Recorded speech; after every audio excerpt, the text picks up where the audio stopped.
This is a technical introduction to Amazon EMR. My name is Abhishek Sinha. I'm a senior product manager on the Amazon EMR team. So what would you get out of this session? So I wanted to lay that out. How many of you have used or heard about Amazon EMR? Just show of hands. Wow, you're scaring me. All of you know a lot about that. So this is an intro session on EMR. We'll talk about some of the basic tenets of why we build this service and how we build the service. What are the benefits that it provides. We'll take you to some of the feature set.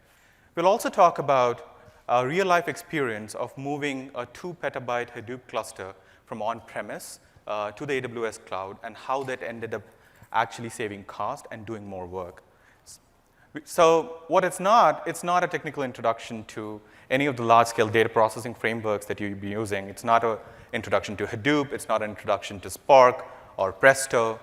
There are other sessions that talk about that. There's a deep dive session later in the day that talks about that. All right, so let's get started. So Amazon EMR is essentially a managed platform. That means we manage provisioning of a Hadoop cluster on top of AWS. So it's just not Hadoop. We also have graduated to running multiple different data processing frameworks like Spark and Presto. So with the latest release, you can get the latest version of Presto on Amazon EMR as well. Plus on Apache Spark, we are at version 1.5. So it makes provisioning easy. You can launch a cluster in a matter of minutes. We basically vend the open source distribution, right? So whatever you see in the open source Apache tree, we have exactly the same bits on Amazon EMR. We also support the MapR distribution, so you have a choice of whether you want to run open source or MapR.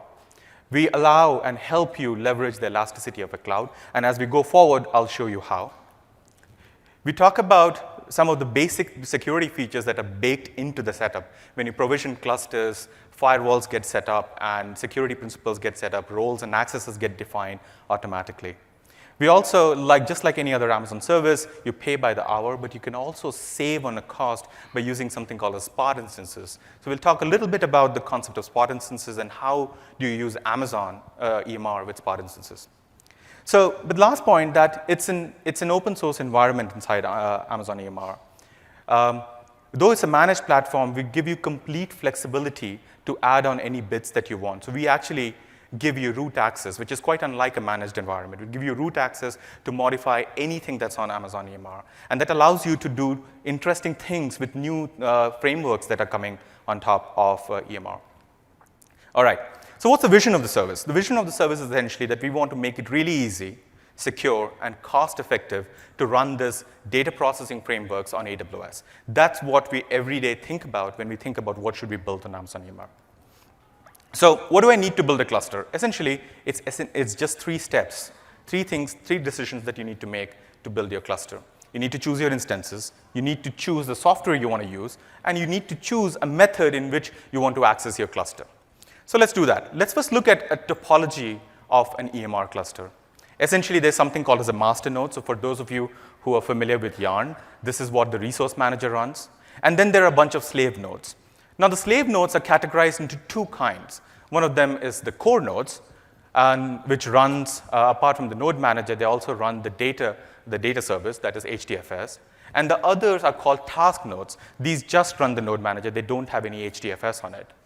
Also, you can have multiple of these. That means you can mix and match different instance types. You can mix and match instance types from different markets, like the on-demand market, or from the reserved market, or from the spot market. So you take all of this, and that forms a basic EMR cluster. There are obviously different types of workloads that can be run on top of Hadoop. It's become a very general purpose data processing application. So to match the different styles, you have different types of instances that you can use. So if you're doing something like batch processing, the general family is good. If you're doing machine learning, the CPU-intensive family. If you're doing large-scale processing on Spark or in Presto, then the memory optimized. And if you have large HDFS requirements, the disk I/O intensive family is also good. And this is not restrictions. These are just examples of how you can use one versus the other. That because you might be running multiple different workloads. One team might be running a Spark workload. The other team might be using Hadoop to do batch processing. They can both use different types of instances on top of Amazon EMR. All right, so for those of you who can see, this is what the console looks like. Essentially, it's a very simple console. It gives you a range of choices of what kind of instances to pick. It's very simple to do that, pick instances. Now, when you choose your software, you can choose bundles. You can choose a bundle of, let's say, I want to run Spark 1.5 with certain Hadoop applications, or I want the whole 9 yards of all the applications together. Or you can also customize these bundles. So you can say, I want to run EMR 4.1 with this particular software. I can add applications to it. You can add other applications like Ganglia, Presto, Zeppelin, all of these different things. So you have both advantages. You can take a bundle or you can customize this. Now, all of this is based upon Apache BigTop. Now, for those of you who are not aware, Apache BigTop is an open source project that describes how the packaging of an open source ecosystem should be done, especially for Hadoop. So if you're building your application on an open source tree, you're very sure that all of that would work on Amazon EMR. All right, so we run a wide variety of applications. Some of them are bundled into the packaging. Some of them you can install on top of it, right? So things like HBase, Presto, Spark, Hue, Zeppelin, Impala, actually all of them come bundled into the open source distribution. But let's say I wanted to run something new. I wanted to run Accumulo, or I wanted to run Apache Flink.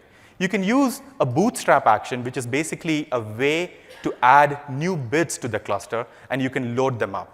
People have also contributed to an open source Git repository that allows you to take their bootstrap actions and use them to add any more software on top of Amazon EMR. All right, last but not the least, I choose a method so I can describe roles. There are predefined roles and policies defined for what people are allowed to access, and that's it. You're up and running. In this case, it's a simple cluster. What you see in a cluster is a master node. So we have the DNS already set up for you if you wanted to SSH into the cluster, or if you wanted to look at the name node, resource manager, web UI, all of these can be accessed through the master node. You have certain details that tell you about the configuration of the cluster. So this particular cluster runs Hive 1 and Pig 14. It runs Amazon 2.6 or Hadoop 2.6 distribution. You also have an understanding of what hardware you're running. In this case, it's a simple 3-node cluster. It's running in US East. You also have certain basic security and access principles that are, well, that works. Security and access principles that are there. So there's a default role that is already set up. You would also see that there are default firewalls set up. So the master node has a firewall, and all the slave nodes are encapsulated in a firewall. What also happens is the slave nodes can only talk to the master node via a security group. So it's all locked down for security right from the very beginning. But if you wanted to change that, you can change that as well. So that's it. You got your cluster up and running. Using the CLI, it's even more easier. It's a simple CLI. Or you can use your favorite SDK as well to configure. What it does is it gives you a way to programmatically do cluster provisioning using the APIs or the SDK. That means I can build pipelines. Those pipelines can look like, hey, when the data arrives, spin up an EMR cluster, process the data, and then just terminate the cluster. We'll talk about these pipelines in a little while. OK, I have a cluster now. All I need is some data to process. There are multiple different ways in which you can process data from EMR, multiple different sources. The first and the most obvious one is HDFS. So when we set up an EMR cluster, we actually use the local instance disk, and we set up HDFS on those disks, right? But remember, if you shut down the cluster, the data on the instances goes away, right? Because it's not EBS, it's the local disk.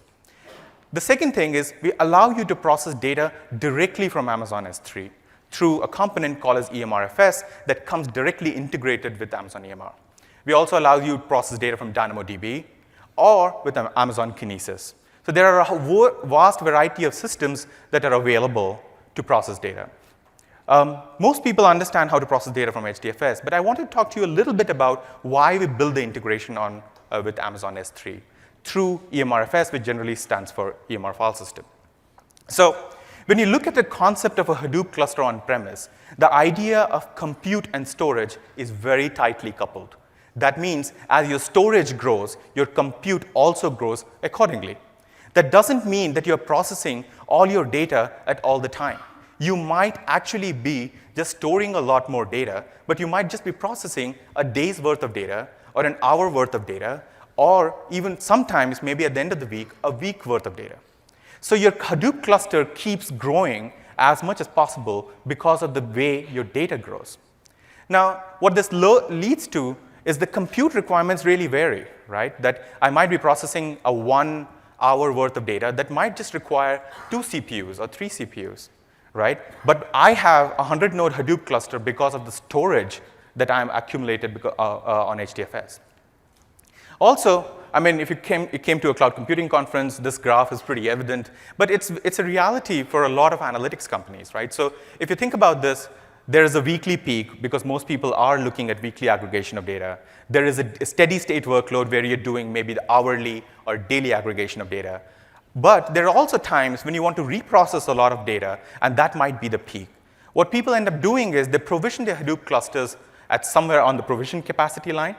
But for most of the time, when you're just doing daily or weekly processing, all of that is actually underutilized. Now, what happens also is you have a central Hadoop cluster. So everybody, every organization, every team within your setup, or every developer within your setup is actually just using the same and running different processing workloads on the same Hadoop cluster. And that leads to a lot of resource contention. For example, Hive jobs can be compute bound, and Spark jobs might be memory bound, right? And they're all thrashing against each other, trying to find space or trying to timeshare within the same Hadoop clusters. And administrators tend to now go and do things like build like queues. So this is my queue for my production-ready job, and I need this to be higher priority than the dev and test job, right? So that was something that we saw as a problem with an on-premise Hadoop cluster. Also, people try to replicate the setup. So I'll give one cluster for Spark, one cluster for Hadoop and Hive, which is doing batch processing, one cluster for ad hoc analysis, one cluster for batch processing. But then you tend to duplicate your data and create silos, right? Because now the data that is sitting in HDFS needs to be duplicated across multiple different clusters. So also, HDFS adds 3x replication. As most of you know, it has 3x replication. So if you have 30 terabytes of raw storage, you're probably just using 10 terabytes of HDFS stage. And while you do that, you're still only in a single data center. I can't tell you how many people I've talked to within this conference who've told me that they want to do a backup of their HDFS because now it carries a lot of their pre-processed data sets, their raw data sets, right? So it's a real challenge. When we look at all of these, we thought really hard about how we're going to solve this problem. And the way we solve this problem is we want to decouple storage and compute, right? With storage, what we want is we want persistence, we want durability, we want low cost, and we want high availability. With compute, we want variety, we want elasticity, and we want fungibility. And that's the reason we chose Amazon S3 as a data source which you can use to process your data. So Amazon S3, as most of you know, offers 11 nines of durability, is by default distributed across multiple availability zones. It's extremely low cost, starts at about 3 cents a gigabyte a month in US East. It's got lifecycle policies, so you can move old data from one tier to another. It's got versioning enabled, and it's distributed by default, right? So when you think about that compared to HDFS, you're paying for 3 copies of data. On S3, you're not. And that is 3 copies of data in a single data center. Here, it's distributed across multiple availability zones, but you're just paying for what you actually store. To us, that was an immense advantage, right? Because it automatically drops your storage cost by 1/3. Now, so to interact with S3, we actually built a connector that is called EMRFS. That connector, what it does, it allows you to process the data, process Amazon S3 as a file system, and directly run Hadoop jobs, or Spark jobs, or Presto jobs, all directly on Amazon S3. It streams data directly to S3, and if you're using the MapReduce format, it uses HDFS for intermediates. So it's not going back and forth from S3. It's just taking the data from S3, streaming it into to process it, and once for intermediates, it uses HDFS. It uses, as I said, uses HDFS. Now this concept is not new. I mean, I see that there are lots and lots of open source equivalent for example, Spark has an open source S3 connector. Presto has an open source S3 connector. So this idea of decoupling and your storage and compute is not new. But we believe that the EMRFS file system has better read-write performance and error handling because we've been working on it for the last 6 years. There's also things like S3 suffers from consistency. So we have a feature that allows you to do that allows you to be consistent for read after writes. Also, EMRFS allows you to support encryption. For a lot of our customers, this is really important because what they can do is they can use client-side encryption. That means they can encrypt the data sitting in S3 with the keys that are in either AWS KMS or actually on their on-premises HSM. And EMR can directly use those keys to process the data. Based off all of these, there's also things like fast listing of objects, because S3, when you have a really large data set, the listing can become really slow. So we've made improvements around fast listing of objects. So how difficult it is if you actually wrote your program to use HDFS to go to S3. So here's a very simple declaration of an external table in Hive, and I'm using the location to figure out where the source data is. For S3, all I need to change is from HDFS to S3, pointed to the bucket where the actual data is. It's that transparent to move from HDFS to S3. So what are the benefits of this? The first benefit is when you decouple your storage and compute, now I can start processing the data, and when the processing is over, I can actually switch off my cluster. And I don't need to run my cluster all the time.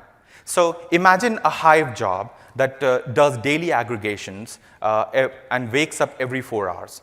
You actually don't need to have a cluster running all the time because your data actually persists on S3. You can switch on the cluster, it processes the data, and when the step is done, it can automatically shut it down. Now, when again the next 4th hour arrives, you can still start that again, and you can save enormous amount of cost just by doing that. Remember, the data is all there in S3. The data is persisting. So is it very difficult to auto-terminate my cluster? No, it's fairly simple. You check on the auto-terminate. So it's an option on the console. It's also an option on the API and the CLI. You just say auto-terminate is on. What that does is once the jobs that have been submitted to the cluster are over, it will automatically shut down the cluster. So now I can build intelligent pipelines. I can build, for example, this is a really, really well documented pipeline that a lot of our customers use. So data comes in some format. There is an input data. You use it. Let's say this is, for example, Omniture logs. You use Amazon EMR. You use Hadoop to process those logs, to ETL those logs. Now you want to push them into another S3 bucket, and you then load the data into Redshift for people to consume it using a normal SQL interface. Now, what you can do with something like Amazon Data Pipeline is create a complete pipeline of all of these activities and run it on a scheduled manner. So a pipeline looks something like this on Data Pipeline, right? So the service is called Amazon Data Pipeline.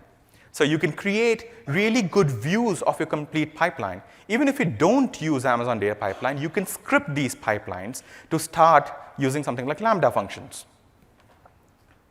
So what if I don't want to shut down my cluster? What if my requirement is that I want to process the data on an hourly basis? So I don't want to switch it off, switch it on, switch it off, switch it on. That's possible as well. Just do not check the auto-terminate as yes. So in that case, your cluster will be running as long as you want it to run, right? And then you can keep on submitting the Hadoop job. Also, what you can do is you can scale your clusters up and you can scale your clusters down, right? So that's how, because your data is actually persisting in S3, your compute layer can go up and compute layer can go down, and thus allowing you to actually follow the load that you're seeing on your clusters, right? So resize is driven by an API. It's a simple API command. You say modify a certain instance group, you give it a number, and it goes and resize it. Also, resize down is possible, and we have a lot of intelligence built into when we resize down. We try and do it in a way that it minimally impacts your job. So I'll talk about that in a minute. So scaling up and scaling down is very easy. On the console also, you can do a quick resize. You can issue a resize on top of resize. For example, if you fat-fingered something. So this is another great thing about Amazon EMR, that it integrates directly with Spot instances. How many of you know what Spot instances are? Most of the room. So Spot is excess capacity that Amazon has, and you bid for that capacity when you pay the market price for that capacity. But Amazon can also, the instances can also be terminated if the price that you actually bid actually goes above. So how do you use that to be able to save cost with Amazon EMR? Amazon EMR directly integrates with Spot instances. Let me show you how. Right, so this is a Spot bid graph for, I think, CC2, 8 extra large in VPC in US East. Yeah. So this is the graph. This is the on-demand price. You might think of bidding somewhere around the bid price. Your bid price can be 50%, 100%, whatever you want the bid price to be. Here's the integration. It's pretty simple. So like you call your instances, now you can call these instances to be Spot instances, and you can describe a bid price. When you go onto the console, it also shows you what are the instances available in multiple availability zones and what are the prices, current prices are. You can go to the Spot API. You can also look at the pricing history. The Spot team also released this new feature called the Spot Bid Advisor. What it does is it looks at, you specify how much you want to bid. Do you want to bid 50% on demand, 100% on demand? And based upon that, it gives you a hint on whether you will be interrupted or not based upon prior 30-day or 7-day experiences. Based upon this, you can actually choose, oh, what do I bid? Do I bid something on this? Do I not bid on this? Do I use a different instance type? And there are multiple different instance types within Amazon, so you have a lot of choice. Right. So how does a Spot integration with EMR works? You can provision Spot instances directly from an EMR cluster. You can also, when the Spot instance is actually taken away because of interruption, we will replace it with a new Spot instance at the same price as and when it becomes available. So what is the impact of interruption? Now, the impact of interruption is interesting because Hadoop actually is self-healing. That means if a node goes down, Hadoop can actually restart the jobs on a different node. And that is really interesting, and that's why that integration works so well with EMR. If you have a master node running on Spot and that Spot instance goes away, you can lose the entire cluster. If you're core node, then you might lose the intermediate data that is sitting on the cluster. But if you have task nodes, for most of the applications, except like NoSQL stores like HBase, you will be able to the Hadoop, the Yarn component will be able to restart those jobs as the nodes become available or on a different node altogether. So here's the advantage. Let's say I have a 10-node cluster, and this runs for 14 hours, right? And let's, for sake of simple math, imagine that this node costs me $1 an hour. So to process this data for 14 hours, it will cost me $140, right? Let's say, for an example, I added 10 more nodes on Spot instances. Let's say now I have a 20-node cluster instead of a 10-node cluster. Let's say, for example, that my job running time now goes down from 14 hours to 7 hours because now I have double the number of nodes. So let's look at the economics of this. Remember the first 10 nodes that I was running for 14 hours? Now they run for 7 hours. So I pay the same amount, $70. Let's say the new nodes, I got it at 50% discount. If you look at the Spot Bid Advisor, you would see that you get nodes at something like 80 to 90% discount. But that's market driven. Let's say we assume that we get it at 50% discount. So here I have 10 more nodes running for 7 hours.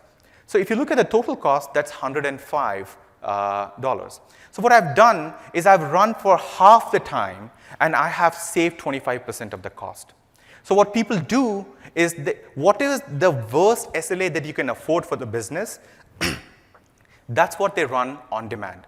And every time they scale out with Spot, and if they get the Spot instances at the price that they want, you will always save money, and you will always, always finish your jobs faster. That's the advantage of Spot instances. So we see a lot of our customers where the steady state workload runs on demand, and all the scale up happens through Spot. You will also see that some customers actually run a complete infrastructure on Spot. So here's an example of a customer of ours. It's an ad tech company. And somewhere in Q1 of 2012, they discovered how Spot instances work. And look at the usage go away. Today, they run as long as 1,500 to 2,000 clusters and about 6,000 jobs per day. This is open data. This is from Bloomreach engineering website. And the way they do it is they also have some orchestration built around it. For example, they do something like this, where they actually look at different instances, and they look at what is the cheapest price they can get on an instance. And based upon that data, they fire a cluster on that instance, right? So they're now, because the data persists in S3, they use compute as a fungible resource, right? Whatever the cheapest that is possible. The code is online. It's called Briefly. You can look it up on GitHub, but it's really interesting. But the thing that they had to do to really get to that level was to make sure that their Hadoop clusters instance choices are diversified, right? That means it works on a long range of instances. You can use it on M1 to C1 to C3s to CC2s. The more diversified these are, that means the more you can take advantage of the lower pricing Spot gives you.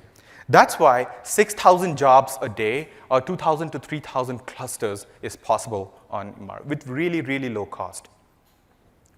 Let's talk about, so we talked about scale up and being able to save cost. Let's talk about scale down.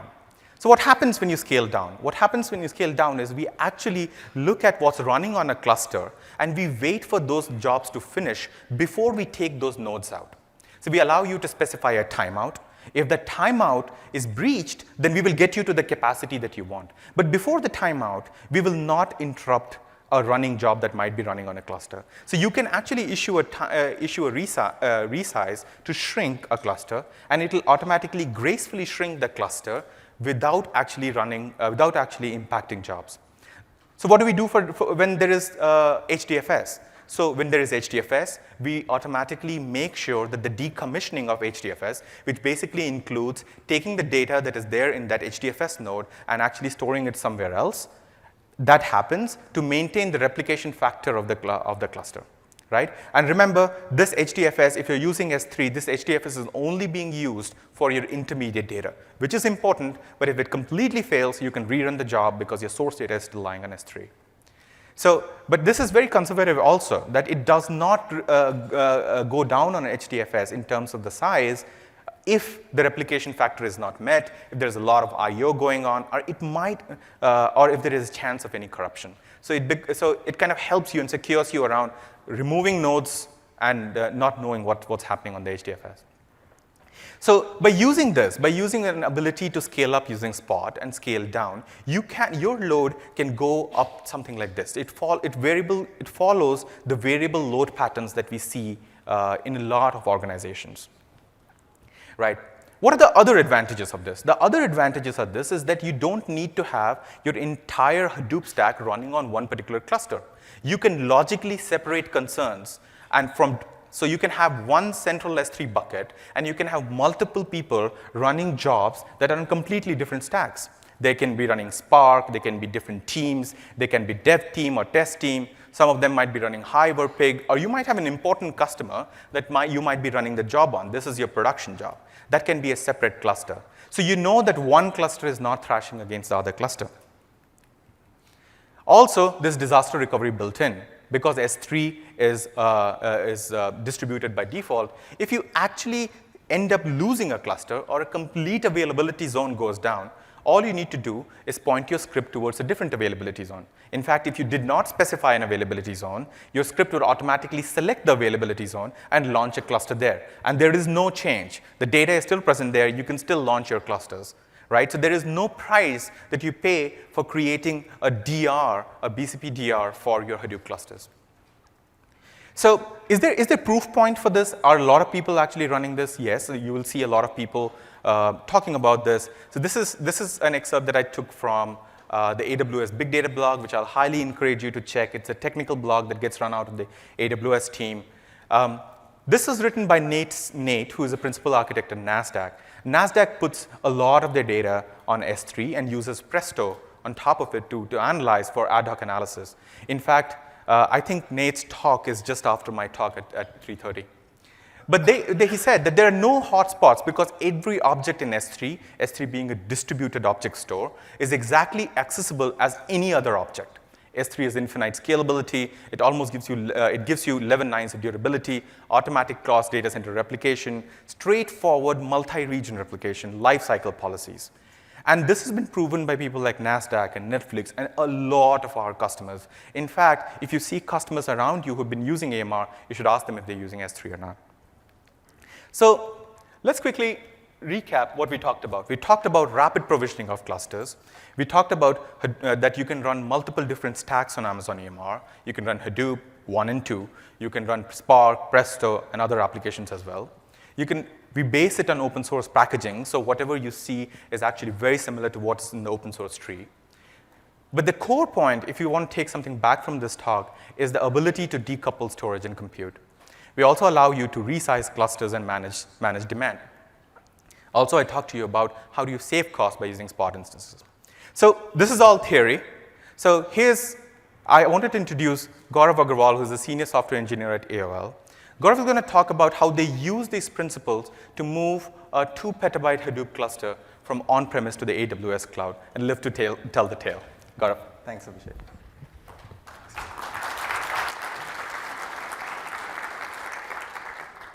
So let's look at the architecture diagram we had last year. It's pretty simple. We had source systems within AOL data center. Our source is omnichar logs, which provides our clickstream data. So source system pushed data to the Hadoop cluster, and after the ETL operations were done, the data was pushed to the database. All our users for ad hoc queries or front-end reporting were directly hitting the database instead of hitting the Hadoop cluster. So the lease of the cluster expired early this year, and we had to explore options like Q3 last year, either to extend the lease or maybe explore cloud options. We had to consider a few data points in mind while deciding the migration process. So the cluster size was 2 petabytes.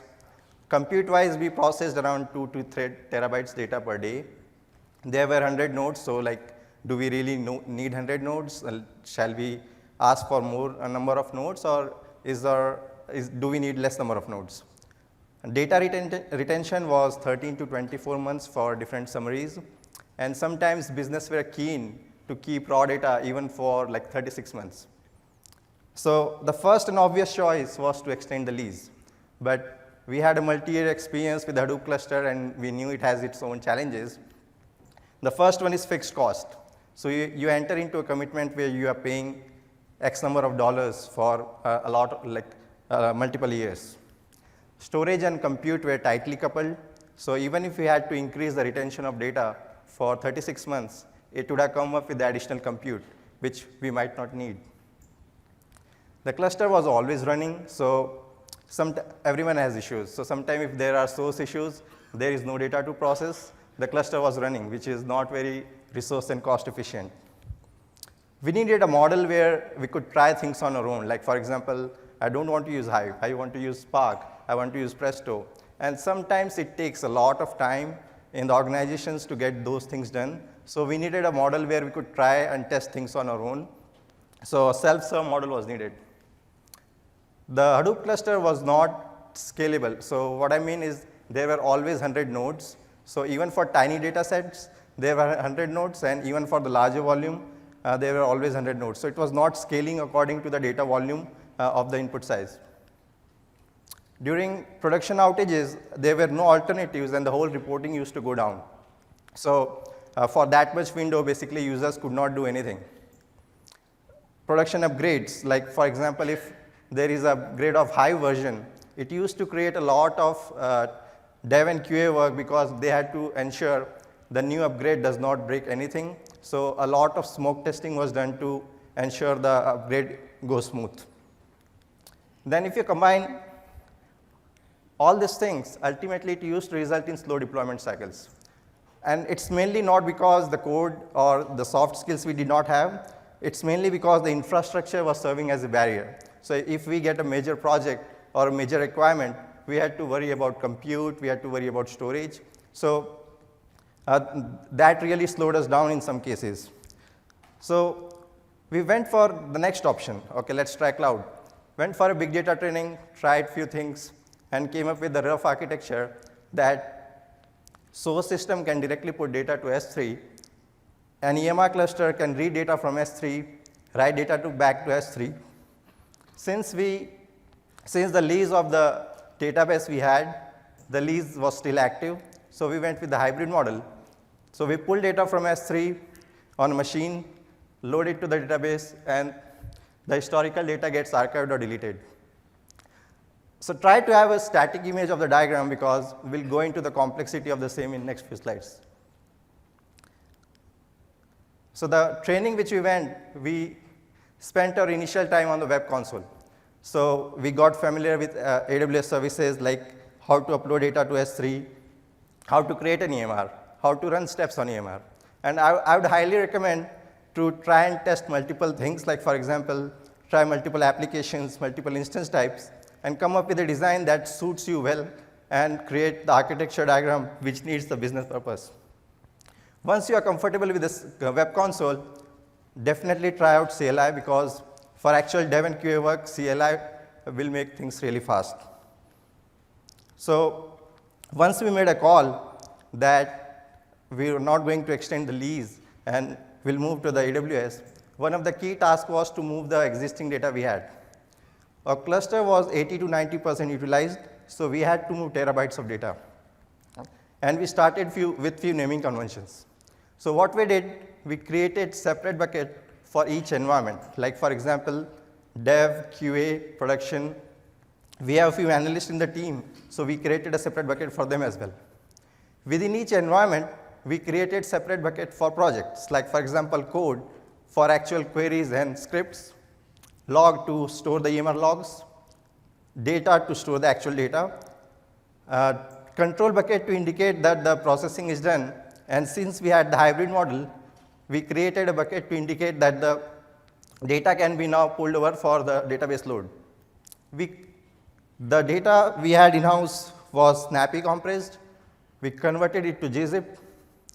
One of the key reasons we converted it to gzip because it supports multiple platforms. So like you can use Redshift directly on top of gzip data, and it also supported the database we have. It offered us best compression. Since we use S3 as a storage, you definitely don't want uncompressed data. So by converting it to gzip, it resulted in like 76% less storage, which will directly save cost for you. So to give an example, if you have 1 petabyte of data, to store it snappy versus gzip, gzip will yield you $70,000 per year. So now we had the data on S3. Now the next question was, what should our EMR look like? So the first question, do we need a cluster up and running, or can our clusters go away?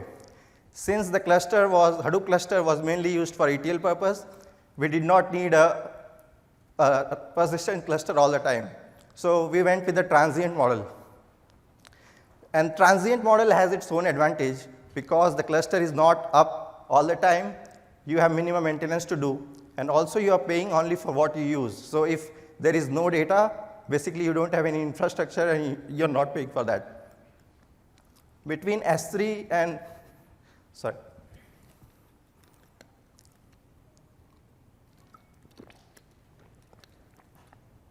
between S3 and local HDFS, we use both of them. So S3 works well for the normal EMR clusters, but if we have data which is read again and again, like where we have iterative queries, we realize that the performance of local HDFS is better. Since we have a variety of workloads, like we have hourly jobs, daily jobs, weekly jobs, we did not need 100 clusters for each kind of the data volume. So we went with a model where each cluster can have data nodes according to the input size. Between on-demand, reserved, and spot, to be really cost effective, we chose spot. The only risk with the spot is that your clusters might be taken away. But as Abhishek mentioned, there are a lot of things that you can put in place. And if you follow a smart bidding strategy, you can handle that as well. Between core and task nodes, we ensure that we assign enough number of nodes so that processing finished within an hour. So it really did not matter to us whether we choose core or task. And we went with the core nodes because it has additional advantage of local HDFS. So let's look at the architecture diagram again. So this is the state where we don't have anything to process. There is persistent S3 for storage. As data is available from the source system, an EMR cluster comes up. The ETL operations are done, data is written back to S3, and the cluster goes away. Now if you have multiple files, or you have multiple files of different volume, multiple clusters are provisioned. Each cluster will have number of nodes as per the input data. After the ETL operations are done, all the clusters will go away. So it's a true on-demand design which has transient clusters, making use of spot instances to be really cost effective. And if you also notice one more thing, here the operations are loosely coupled. So suppose if the loads are running slow on our database side, or there is a maintenance, the EMR clusters are not waiting for the load process. The EMR clusters are still creating summaries, and once the database issue is resolved, the loads can catch up quickly. So that's the architecture diagram we have followed. Now, to automate the whole flow, we had to create few utilities on our side. So for scheduling the jobs, we use in-house scheduler because we still have active license for that. We created few common utilities like how to provision the EMR. We had to create a utility to pull data from S3 for our database load. There are few business dimensions. So to push data to S3, to submit the jobs to the scheduler, because the normal EMR CLI commands were not understood by our scheduler. We modified our database utility because we changed the compression to gzip. So all the options that Abhishek showed you initially, we broke them down into separate JSONs, because if you want different applications or different steps for each application, different EC2 attributes, you can modify either of those without impacting the other. One improvement we are working on it is to make it event-driven design. So instead of making use of scheduler, as soon as the file is put to S3, an EMR cluster can come up. Or as soon as the processing of EMR is done, the data can be extracted for the database load. So Lambda and SQS are the services we are trying. This is the sample code. So all the highlighted ones are the different configuration files which we use as JSON for identifying like instance group, EC2 attributes, what steps to run, and what bootstrap action should be there. Now since we automated the flow, we had hundreds of clusters. So roughly we have 8 to 900 clusters each day. And to monitor this, we really needed something custom. So one of my teammates developed a code in Node.js called Watchdog. So what it does things like identifying duplicate clusters based on the unique naming convention we follow. It also notifies when there is a failed cluster, like for example, one of your steps has failed or your master has been taken away. We ensure that our clusters finish within an hour. So if there are clusters which are crossing 1 hour limit, notifications are sent. And since we make use of Spot, sometimes the provisioning might take time. So long provisioner clusters are also notified. You can also make use of few CloudWatch alarms to ensure that you are within your monthly budget, and you don't want your S3 buckets to grow huge. Like for example, you don't want terabytes of data in your dev and QA bucket. You can create alarms for those as well. For the notifications, we make use of SNS email, and you can also choose different endpoints, like for example, SMS, or you can redirect to a web service. But we make use of email mostly. Now, during challenges, I mentioned to you about production outages and scalability. So those are the key reasons that you need to be elastic. I'll show you a few different graphs for the core demands we had across multiple days. One back, so this is the graph from 5th September, where we had no issues. There were early jobs. Early in the morning, there is a spike because that's expected. We have a daily job running. 2 weeks back, we had issues around 6 a.m. So there were no cluster running for multiple hours. And once the issues were resolved, there is a spike in the demand because now the backlog is catching up. Or you can have a day like 1st of June, where we needed around thousands of EC2 instances within 3-4 hours. So to handle situations like this, you need a design where infrastructure can come up as needed, and that's the principle behind our cloud. So if you're making use of Spot, which is an open market where the resources are not guaranteed, it's very important that you diversify your strategy. So instead of putting everything in the same region, try to scale horizontally. So what we did, we put a hard limit of 3,000 EC2 for a particular instance type in a region. And if we reach that limit, we switch to next region. Since AWS has multiple regions, we had thousands of EC2s across multiple regions. But in case you don't get enough capacity because of your defined limit, you can even switch the instance type. So that's how we ensured that whatever demand we had, we can meet it by making our infrastructure elastic. And if you're making your infrastructure in multiple regions, it's very important that you control your cost as well. So try to identify the cheapest AZ, because the price of a particular instance type can vary a lot between different AZ. So choose cheapest AZ so that you can control the cost. And by being elastic, you design for the failure as well. So you have created alternatives. If one of the services of AWS has some issues, now you can switch to next region.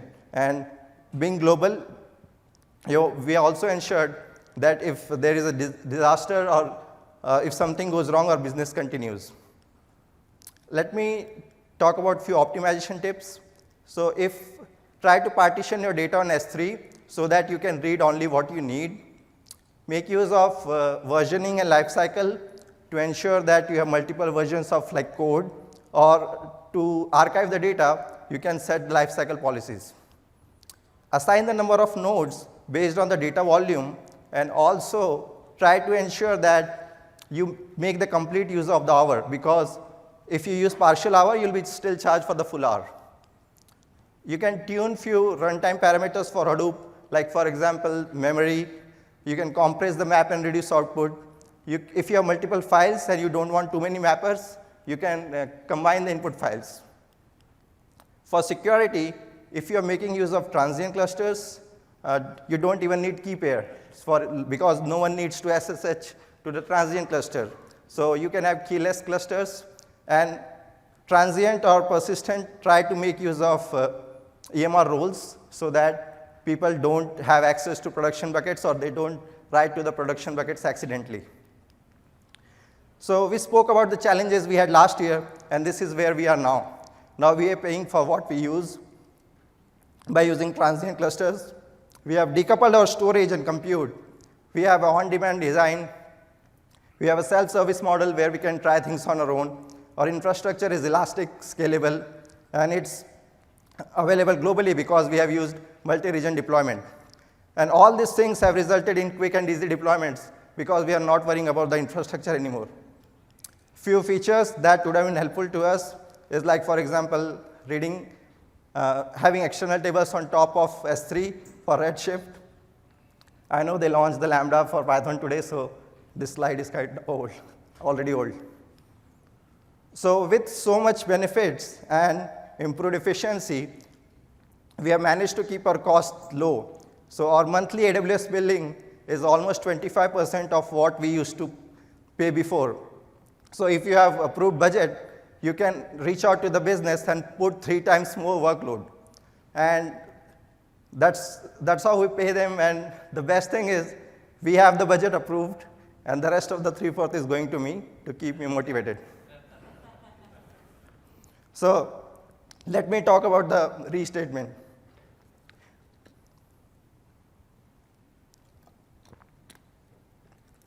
So on 1st of June, business asked us to restate data going back 6 months. For that particular use case, we needed around 24,000 EC2 instances.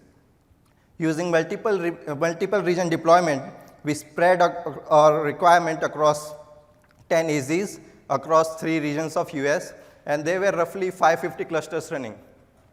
So for a request like this, initially when business used to ask us, we would be like, wait.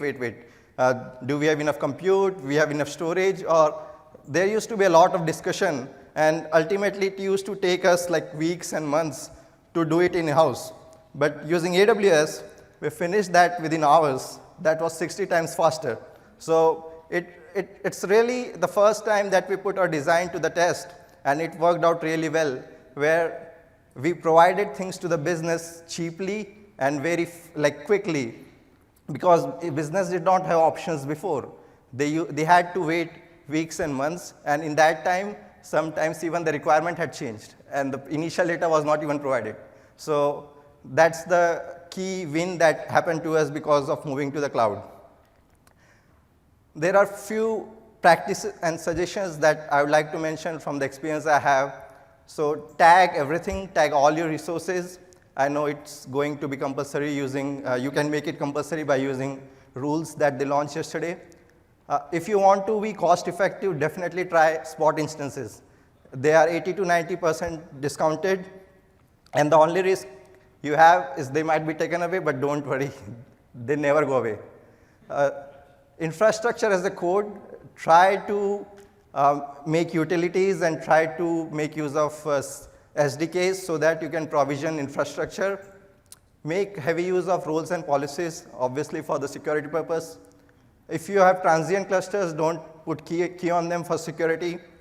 Try to scale horizontally. So instead of bumping up the resources in the same cluster, try to break down your task so that you can scale horizontally. Have applications which are loosely coupled. Don't keep applications dependent on each other. There are a few other things like enable CloudTrail, use SNS for notifications, try to use multi-factor authentication, enable debugging, and if it applies to you, definitely try out the hybrid model. I think that's it. Thank you. We have time for a few questions.